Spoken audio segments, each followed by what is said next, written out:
राष्ट्राचा। नमस्कार, मी गौरी। संध्या लाईव्ह मध्ये आपलं सगळ्यांचं स्वागत। राज्य महिला आयोगाच्या माजी अध्यक्षा आणि भोंदूबाबा अशोक खरात प्रकरणामुळे अडचणीत आलेल्या रुपाली चाकणकर यांच्या संदर्भात एक मोठी बातमी समोर आली आहे। भोंदू अशोक खरात प्रकरणात एसआयटी प्रमुख तेजस्वी सातपुते यांनी रुपाली चाकणकरांची काल तब्बल 6 तास चौकशी केली होती। त्या चौकशीनंतर आता मोठी घडामोड घडत असून ईडीकडून रुपाली चाकणकर यांना समन्स बजावण्यात आलाय। भोंदूबाबा अशोक खरात प्रकरणात ईडीनं राष्ट्रवादी काँग्रेसच्या नेत्या रुपाली चाकणकर यांना समन्स बजावला असून ईडीनं याच आठवड्यात चाकणकर यांना चौकशीसाठी हजर राहण्यास सांगितलंय।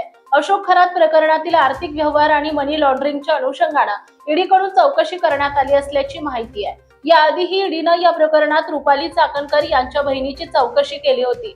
दरम्यान अशोक खरात प्रकरणात ईडीकडून विविध व्यक्तींची चौकशी सुरू असून आर्थिक व्यवहारांची सखोल तपासणी केली जात आहे। अशातच एसआयटी प्रमुख तेजस्वी सातपुतेंनी रुपाली चाकणकरांची तब्बल 6 तास चौकशी केली होती। त्यानंतर पुन्हा एकदा रुपाली चाकणकरांना चौकशीच्या ससेमिराला सामोरे जावे लागणार आहे। दरम्यान अशोक खरात प्रकरणात ईडीकडून विविध व्यक्तींची चौकशी सुरू असून आर्थिक व्यवहारांची सखोल तपासणी केली जात आहे। ताज्या आणि महत्त्वपूर्ण बातम्या पाहण्यासाठी आजच आमच्या संध्या लाईव्ह न्यूज चॅनलला YouTube वर सबस्क्राइब करा आणि बेल आयकॉन प्रेस करा।